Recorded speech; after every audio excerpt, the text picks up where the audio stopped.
on vous l'a annoncé aujourd'hui, on a le plaisir de recevoir Georges Rémy Junior, qui porte le même nom que son oncle et parrain illustre, connu sous le nom d'Hergé. Et oui, on a tous grandi avec Tintin, certains plus que d'autres, et c'est le cas de notre invité. Georges Rémy, bonsoir. Bonsoir. Alors, vous nous racontez donc votre oncle, vous nous racontez votre vie, vous nous révélez votre album de famille, si je puis dire. Et finalement, on se rend compte que ce n'est pas simple ni évident d'avoir un oncle qui est connu et reconnu sous le nom de Hergé. C'est pas simple par rapport effectivement à cette célébrité, mais enfin bon, ça resterait encore du domaine du normal, je vais dire.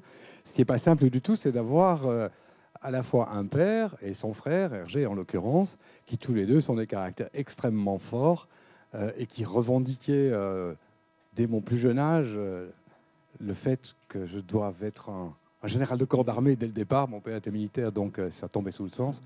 Et pour Hergé, il fallait que je sois un dessinateur hors pair dès le départ aussi. Vous avez d'ailleurs une jolie formule pour parler de ces deux frères. Vous dites, vous avez grandi entre un sabre et un crayon. Oui, tout à fait. Exactement. Le sabre acéré et le crayon très pointu, en fait.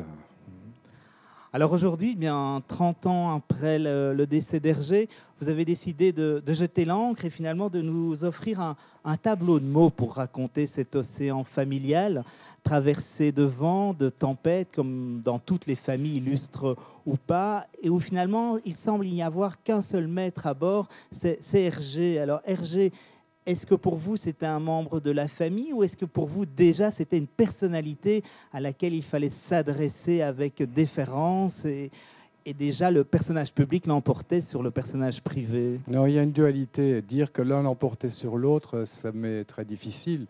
Dans ma jeunesse, je vais dire que c'est Hergé, finalement, ça n'a pas tellement d'importance. Ce qui était important, c'était Tintin. Et donc, effectivement, il y avait du Tintin partout. Comme chez beaucoup de gens de ma génération, on a grandi, soit on était Tintin, soit on était Spirou. Mais bref, on a vécu là, dans cet environnement-là. Et donc, par après, effectivement, devenant adolescent et puis adulte, là, j'ai découvert effectivement qu'il y avait deux personnes. Il y avait l'homme célèbre et puis il y avait l'oncle. Là aussi, c'était très difficile, car à qui s'adressait-on réellement ? Tout dépendait des circonstances, du lieu. Donc, ce n'était pas évident du tout. Effectivement, il fallait être très prudent. Et je pense que je n'étais pas le seul à avoir une certaine appréhension à parler à Hergé. Beaucoup de gens l'approchaient avec beaucoup de déférence. Et quand je dis déférence, il y a une rime avec prudence aussi. Donc certains, quand même, se sont pris quelques éclats acérés. Mais donc, il fallait faire le gros dos quand même. Il ne fallait pas l'appréhender avec brutalité, certainement pas. Alors, vous avez toujours conservé, malgré tout, je dirais, votre personnalité, votre liberté, parce que quand on vous lit, on sent l'homme libre qui avance selon ses passions, ses convictions. Aujourd'hui, on vous reçoit chez Filigrane, dans le quartier, ce qu'on appelle aujourd'hui européen.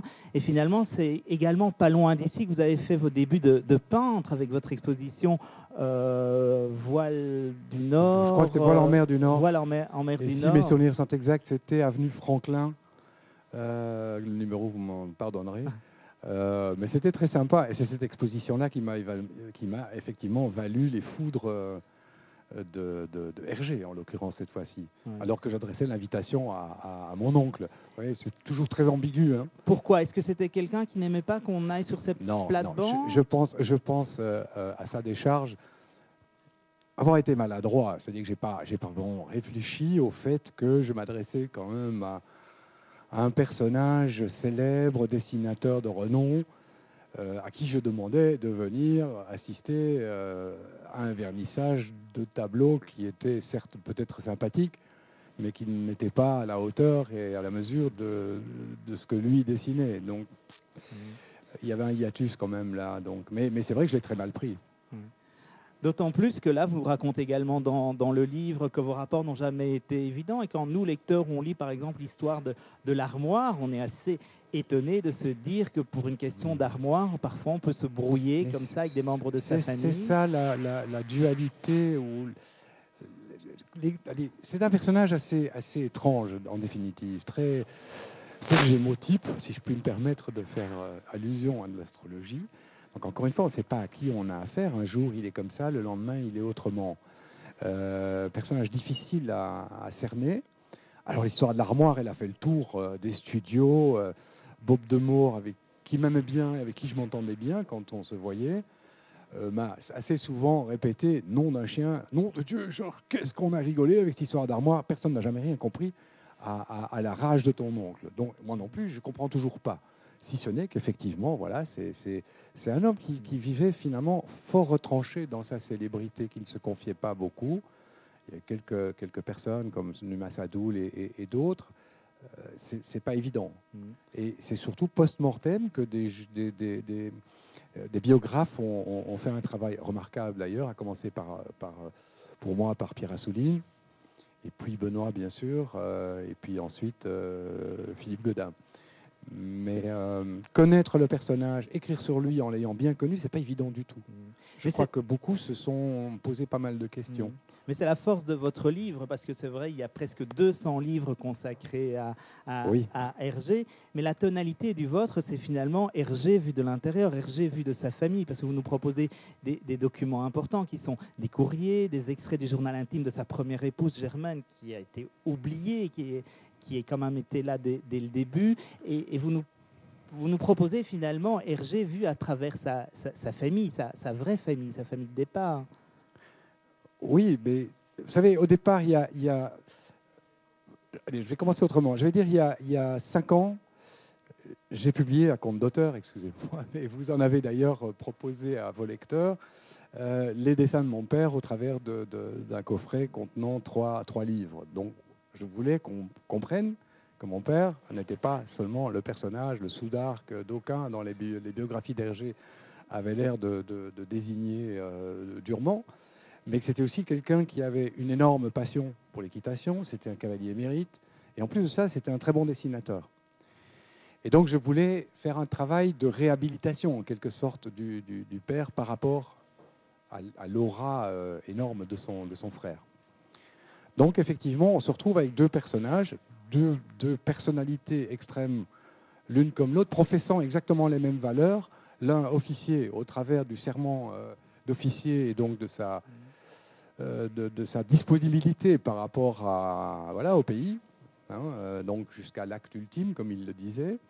Et puis mais réellement, d'ailleurs, il a été prisonnier, etc., comme beaucoup d'autres, mais il a assumé cela. Et puis de l'autre côté, il y avait Hergé, qui était, il ne faut pas l'oublier, officier de réserve, qui a préféré continuer à dessiner dans le soir ce qu'on lui a reproché, et qui, en fait, traduisait les mêmes valeurs, mais au travers de son personnage, Tintin. Donc, il y a là, effectivement, une dualité chez Hergé, mais il y a aussi cette fratrie et les valeurs communes. Et ces valeurs communes qui s'exprimaient différemment, lorsqu'ils se rencontraient et qu'ils avaient le courage, éventuellement, d'en parler de vive voix, ça tournait chaque fois au vinaigre ou à l'aigre doux, ou en tout cas à la difficulté, parce qu'ils n'avaient pas le même mode d'expression. Donc, c'est intéressant. Ça, je voulais le mettre en avant. C'est cette fratrie qui unit 2 bons hommes qui chacun ont une très forte personnalité et un sens des valeurs, entre guillemets, c'est un terme un peu galvaudé, l'honneur, la loyauté, l'amitié, enfin toutes ces choses que Tintin véhicule justement. Aussi la raison sous-jacente pour laquelle j'ai estimé à un moment donné qu'il fallait que j'écrive ce bouquin, pour ce que je viens d'expliciter aussi, mais par rapport au patrimoine de Hergé, donc à l'œuvre d'Hergé, qui ne répond plus, à mon sens, j'engage que moi en le lisant, mais qui ne répond plus effectivement à ce que Tintin véhicule. Bon, pour moi, c'est devenu une œuvre qui est mercantilisée à outrance. Et donc là, c'est ce qui m'a poussé effectivement à un moment donné à prendre la plume. Avant justement de parler de l'héritage, ce qui est important, comme vous le dites, c'était 2 frères, 2 personnalités différentes, mais finalement 2 personnes, comme vous dites, tintinesques, finalement, qui professaient les mêmes valeurs que votre cousin de papier. Et mon père était connu dans le monde des militaires, des officiers de l'époque. C'était le lieutenant, le capitaine, le major Tintin. Donc Tintin était dans notre environnement continuellement, pas seulement au travers du Tintin, du journal qu'on recevait tous les mercredis, mais aussi dans l'environnement des connaissances de mes parents. C'était Tintin, on va chez Tintin. Bon. Et c'est justement la force de ce livre de nous restituer la famille Rémy avec les frères, les grands-parents. Ça devait être également un défi pour vous de nous restituer votre histoire familiale parce que vous dites finalement il manque des pièces dans ce puzzle géant. Il y a beaucoup de choses qui n'ont pas été dites, qui empêchaient finalement peut-être de dire son amour, sa tendresse à travers les différents personnages de la famille, les différentes personnes. Lapsus de dire personnage. Mais je pense qu'on s'aimait tous bien les uns les autres, mais on n'arrivait pas à exprimer ça. Et donc, on avait l'effet contraire. Heureusement, les générations passent. Je pense qu'on a compris les leçons et que ceux qui nous suivent du côté de chez ma sœur et chez mon fils la comprennent encore mieux. Donc, tout est bien, en définitive. Donc, le travail de Tintin, dans ce cas-là, est tout à fait positif. Merci. Et donc, merci mon oncle, bien sûr, et merci mon père. Oui. Que dire de plus? Est-ce que le temps qui passe, l'homme que vous êtes devenu aujourd'hui, rend plus indulgent justement quand vous avez dû écrire ce livre? J'imagine que votre regard ou votre ressenti devait changer du jeune homme bouillonnant que vous deviez être pour vous imposer dans cette famille. Vous savez, c'est un chemin et chacun a son propre chemin. Aucun ne ressemble à celui du voisin. Donc voilà, il y a des obstacles qui passent dans votre vie, vous les surmontez, vous ne les surmontez pas, vous les surmontez avec quelques dégâts collatéraux. Donc j'ai eu la chance de rencontrer des amis, des gens qui sont devenus des amis, des copains, en bateau, en spéléo, des situations dans lesquelles il n'y a pas de demi-mesure, des situations dans lesquelles à un moment donné, vous le faites ou vous ne le faites pas. Si vous ne le faites pas, ben, vous quittez, vous sortez de ce milieu. J'ai un copain, frère de la côte là-bas, enfin jeune frère de la côte. Il sait de quoi je parle, puisqu'il vient de traverser l'Atlantique, le Bougre. Donc c'est clair que ça passe ou ça passe pas. Et ça aussi, c'est un peu du Tintin. Mais chacun le fait à sa mesure. On n'est pas obligé de gravir l'Everest pour ça. Mais quand on appartient à une famille où il y a un homme célèbre, finalement, est-ce qu'on est condamné, comme l'escargot, à porter la coquille, la famille sur son dos toute sa vie? Écoutez, je suis graphiste de profession, de formation. Donc, lorsque je vivais en Belgique et à Louvain-la-Neuve, où j'avais mon studio, forcément, tout est fait pour vous rappeler la proximité, l'homonymie et la proximité d'un homme célèbre. Donc, beaucoup de gens s'imaginent aussi que forcément, vous avez le même talent. Ou alors, on vous dit plutôt, non, c'est pas possible, il ne peut pas avoir le même talent, donc il est mauvais. Donc, c'est pas évident à assumer. Mais on l'assume quand même, donc ça va. Alors là, effectivement, avec le recul de 600 km, la Basse-Normandie, très beau pays, je vous engage à y passer. Il y a un monsieur ici qui est venu à plusieurs reprises. En l'occurrence, ça permet de prendre une distance et de reconsidérer les choses, effectivement, avec plus de sérénité. Mais bon, ceci dit, je suis toujours inquiet, et comment ne serait-on pas, sur la façon dont le patrimoine RG1, je veux dire, est géré. Vous en parlez, hein, donc 30 ans qu'Hergé nous a quittés. Vous dites que vous êtes malheureux finalement de ce qui arrive aujourd'hui, des erreurs. Vous avez des formules qui les résument bien. Vous dites Hergé, réveille-toi, ils sont devenus fous. Tintin, une exploitation minière, on casse le paysage. Oui, c'est ça. Enfin, c'est pas moi qui dis ça, c'est Stéphane Stemann qui a dit ça. Peut-être. Enfin, bon, vous le recitez. Mais j'abonde. C'est la préface du livre. J'abonde dans ce sens-là, de toute façon. C'est vrai que, encore une fois, ces valeurs que Tintin propose sont des valeurs universelles. Quelque part, on a un peu tous envie de ressembler, secrètement. Hein. On n'ose plus trop le dire maintenant, peut-être. On a envie de ressembler un peu à Tintin, ou on a envie de voir un Tintin arriver comme on a envie chez les anglo-saxons de voir un Superman arriver pour remettre certaines choses à leur place qui nous paraissent essentielles. Et donc, oui, Tintin ne le fait pas. C'était la charge de Fanny Remy d'abord et Fanny Rodwell ensuite, de faire en sorte qu'effectivement, et Dieu sait si je sais que c'est horriblement compliqué, c'était à elle effectivement de mettre en place une mécanique permettant de donner à Tintin, bien sûr, l'aspect commercial, c'est normal, mais aussi, surtout, l'aspect altruiste. J'ai un beau-frère qui est un type absolument fabuleux, qui est aussi une espèce de Tintin, qui est chirurgien, Enfin, il est toujours jeune, hein, il a dépassé largement les 77 ans, mais enfin, lui, après, il y a prolongation.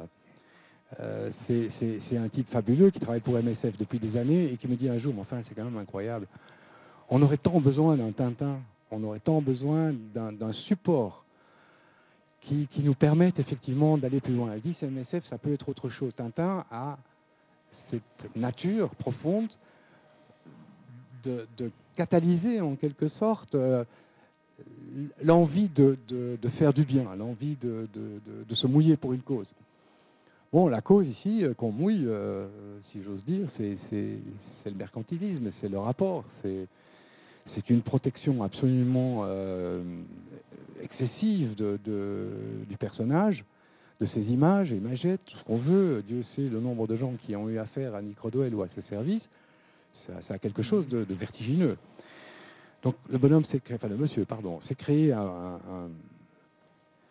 un paquet absolument invraisemblable d'antipathie. Je me demande même si ce n'est pas un record par rapport aux tenants de la destinée de Tintin, de s'attirer autant d'antipathie. Comment est-ce possible? Comment est-ce possible qu'ils ne s'en rendent toujours pas compte, a priori?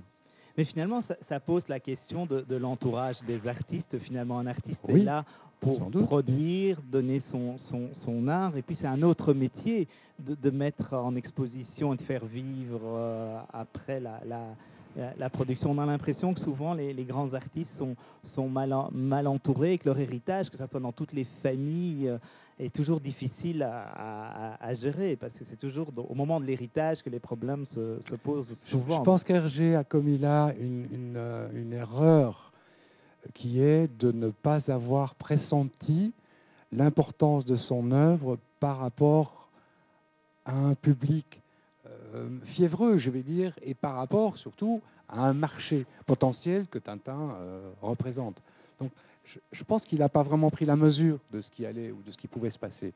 Et donc, son épouse, sa seconde épouse, s'est retrouvée effectivement à la tête d'une charge qui est horriblement lourde à porter, qui pourrait effectivement, du premier coup, réussir à amener l'équilibre dans l'exploitation, dans le bon sens du terme, du patrimoine, enfin de cet environnement de Tintin et des personnages qui l'entourent. Donc, c'est pas évident. Donc, sans doute s'est-elle reposée sur d'abord Alain Maran, avec confiance, peut-être trop de confiance, peut-être un peu d'inconscience, et puis par après avec Nick Rodwell. Bon, on voit le contrat avec Spielberg, d'accord, c'est fabuleux de pouvoir faire un film avec Spielberg, avec ces nouvelles technologies, de la motion capture, etc. Bon, on a tous été complètement sidérés dans un premier temps par la qualité de ce Tintin en 3 dimensions. Pour ma part, comme d'autres, oui, j'ai trouvé ça fabuleux. Et puis, au bout d'un quart d'heure, 20 minutes, je me dis, attends, où on va là? C'est plus Tintin, ça. C'est Hollywood. Ça devient n'importe quoi. C'est plus la ligne claire. C'est plus la simplicité du trait et du message, de la façon d'Hergé de faire évoluer un scénario. On entre dans un truc complètement... Mais il reste les albums qui continuent tous à nous faire heureusement, rêver de 7 à 77 ans et qui restent universels, hein, tout à fait. Intemporels. Alors, le titre, c'est Un oncle nommé Hergé, pas Mon oncle nommé Hergé. Ça veut dire que vous avez pris le recul nécessaire sans lequel ce livre n'aurait pas pu être écrit? En vérité, mon titre, le premier, c'était Entre le sabre... J'allais dire le goupillon. Non, encore que le sabre et le crayon. Oui. Puis bon, ça, c'est pas vendeur. Puis j'ai trouvé que Tintin, mon cousin de papier, c'était pas mal. L'éditeur trouvait que c'était pas mal non plus, mais il y avait un hic, c'est que Tintin, le nom de Tintin en couverture d'un bouquin, surtout écrit par moi, ça risquait tout de même de poser quelques problèmes avec le monsieur dont j'évoquais le nom tout à l'heure. Donc, il a choisi Hergé, parce que là aussi, Hergé, finalement, tout le monde connaît Hergé. Tout le monde connaît Tintin, mais tout le monde connaît Hergé. Et puis voilà, on est entré dans cette logique. Mais est-ce qu'on le connaît vraiment? Parce que c'est vrai que tout le monde connaît Tintin, mais finalement, même après 200 livres sur livre, vous l'avez dit, c'est un personnage complexe, il y a des zones d'ombre, il y a des pièces qui manquent dans la famille. Donc c'est certainement, comme ça arrive souvent, l'artiste disparaît derrière sa production. Mais ne sommes-nous pas tous, justement, comment dirais-je, des personnages traversant des zones de lumière, des zones d'ombre. Vous le dites bien, oui, on est tous des hommes Donc, d'ombre et de lumière. faire la lumière, bon, c'est pas une enquête policière, faire la lumière sur Hergé, c'est vrai qu'il y a, bon, comme pour d'autres artistes, des passionnés qui passent leur vie. J'en connais un dont je ne citerai pas le nom, mais qui vivent pour ça et uniquement pour ça, presque comme des collectionneurs qui s'accrochent à leur collection. C'est leur droit et je trouve que c'est très beau et heureusement que ça existe parce que sinon il y a des patrimoines qui disparaîtraient. Mais en l'occurrence, oui, Hergé est un personnage ambigu comme plein d'autres personnages le sont. Et c'est comme ça nous qui le le sommes rend tous. passionnant. Alors avec Oui. lui, tout était matière à analyse et réflexion. Vous dites que pour lui, la vie, c'est un long couloir sombre avec une entrée, Oui. une sortie, une multitude de portes entrouvertes. Alors pour terminer, Georges Rémy, j'ai envie de vous demander, ce livre, c'est votre porte que vous ouvrez dans ce couloir? Peut-être bien. J'enfonce peut-être la porte ouverte, mais bon, c'est pas grave. J'en ai loupé quelques-unes. J'avoue franchement que la leçon qu'il m'a donnée ce jour-là, elle était pertinente. Mais peut-être que j'étais encore trop jeune que pour en saisir toute la subtilité. Donc par après, je me suis dit, bon, qu'est-ce que je fais? Je repars en marche arrière et je recommence tout à zéro. J'ai dit, non, j'ai pas la patience, j'ai pas la... Non, je continue et on verra bien. Et on continue son chemin entre Et on ombre et continue son lumière. chemin. Mais tant qu'il y a des bateaux, la mer et les gens sympathiques, vous savez, bon, Et, c'est pas grave. et la lumière. Très bien. Merci de jeter l'encre chez nous aujourd'hui. Maintenant, je vais me tourner vers le public. Merci Si aussi. certains désirent poser des questions, je leur demanderai juste d'attendre que le micro soit près d'eux afin que tout le monde puisse les entendre. Alors, je sais que c'est toujours intimidant, mais profitez-en. C'est maintenant ou jamais. Je vois monsieur là-bas. J'arrive. Non? Ah, là.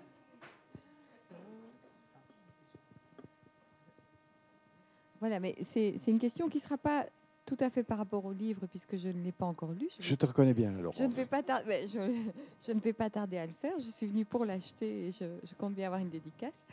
Donc, mon cher Georges, je ne sais pas si tu vas pouvoir répondre à ma question, mais en tant que journaliste, je suis très, très envieuse de Tintin, parce que ce qui est extraordinaire, c'est que c'est donc Tintin reporter et qu'il n'arrête pas de partir en reportage tout le temps. Et ce qui m'arrive aussi, mais contrairement à nous, les journalistes aujourd'hui, il ne doit jamais rendre un papier quand il revient. C'est vrai, ça, après tout. Alors, Non, je sais pas, est-ce que tu sais Je pense pourquoi? qu'il est à la fois un journaliste et il est aussi son propre éditeur. Ah, Donc voilà. il ne rend de compte qu'à son maître, c'est-à-dire C'est ça. Hergé. Ah bon, c'est Voilà. donc ça qu'il faudra faire. Alors, merci. Hergé écrivait les papiers pour Tintin, pour notre plus grand plaisir.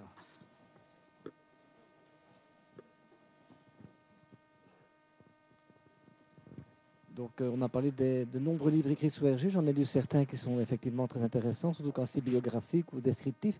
Ce qui me dérange beaucoup plus, je suis un peu dans la profession médicale, ce sont tous ces livres qui scrutent et qui rescrutent le côté psychologique, même psychiatrique d'Hergé.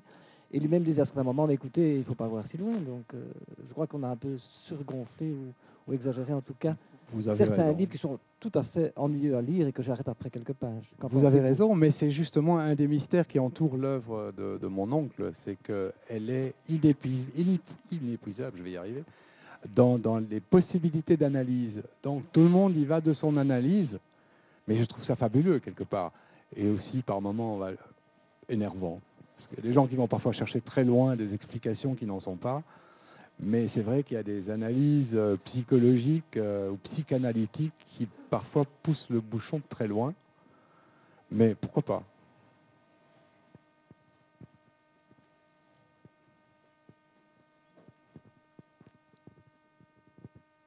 Nathalie. Oui, Georges. Je voulais savoir, les grands-pères, Alexis et Léon, est-ce que, parce qu'on ne connaît pas énormément, est-ce qu'Alexis dessinait? Est-ce qu'ils étaient eux aussi artistes? Non, Alexis écrivait très bien.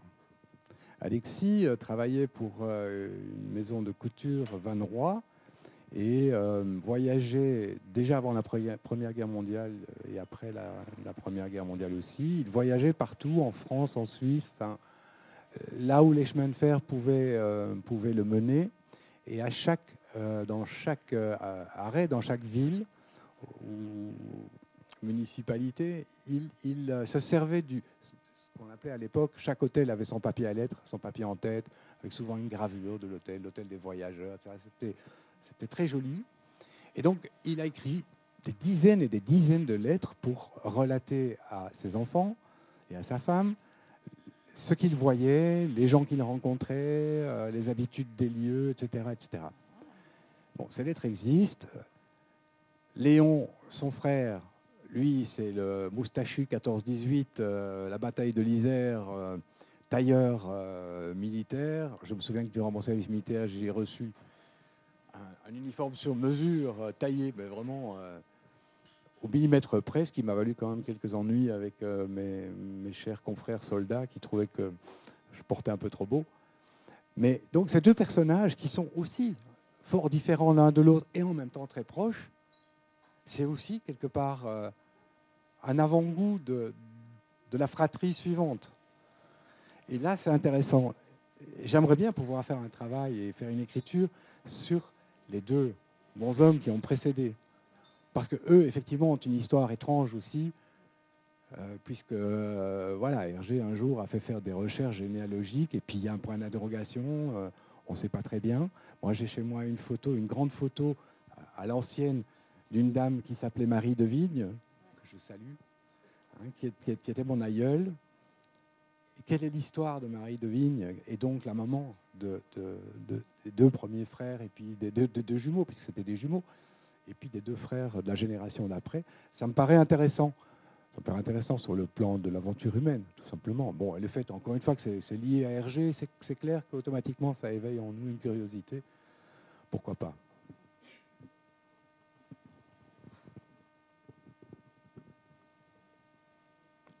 Question suivante.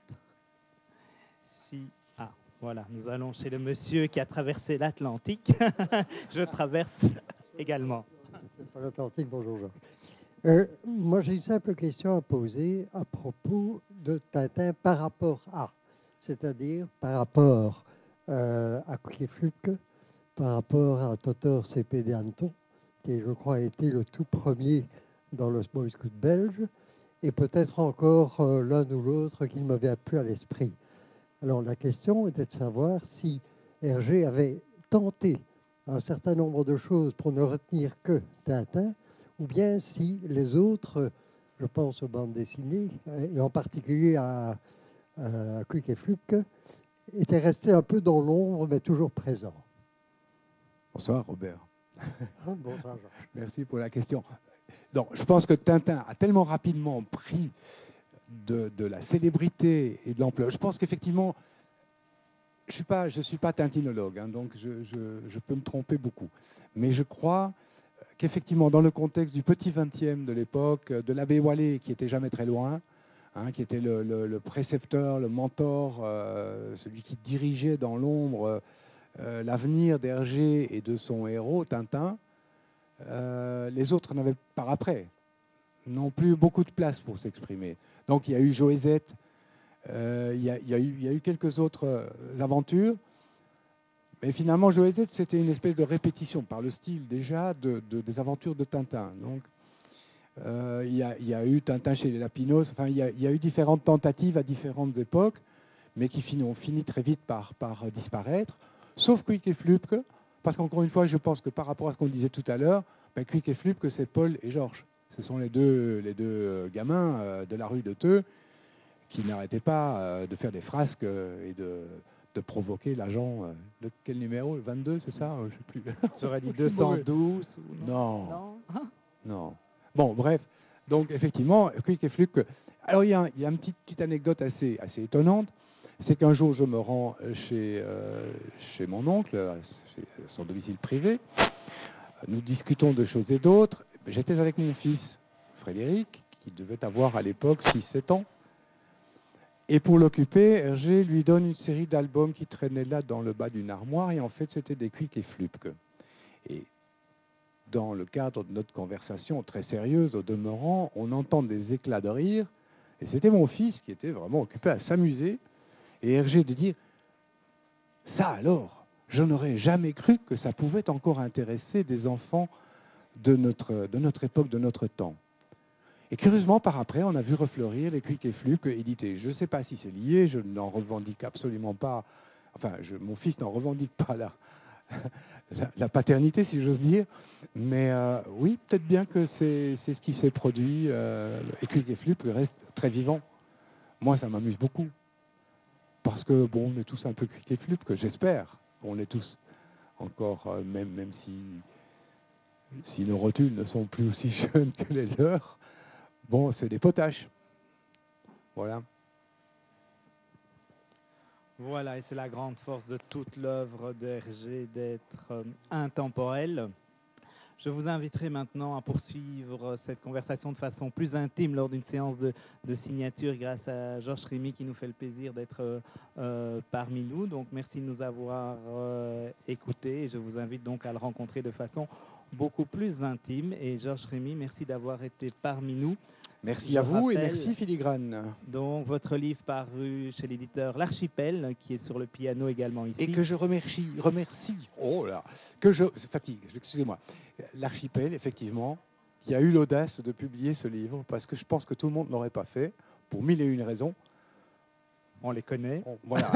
Il y a des côtés de couloir là qui peuvent peut-être receler quelques tueurs à gages. C'est peut-être excessif. Non, mais écoutez, je pense que là, vous en parlez avec votre émotion, avec énormément de respect, parce que vous respectez également tout le monde, chacun comme fait avec ce qu'il reçoit. Vous l'avez dit, avec ses ombres et ses lumières, et vous respectez finalement énormément tous les personnages de votre livre, et on peut tous connaître des erreurs, et c'est très humaniste, c'est très Tintin de toute façon, je veux dire, votre album de famille, donc c'est le plus bel héritage que vous pouvez transmettre aujourd'hui, et merci de nous le transmettre, et merci de poursuivre avec une séance de signature pour ceux qui le désirent. Je vous souhaite à tous une excellente soirée, et merci à vous. Je ne dessinerai pas Tintin, je vous le promets.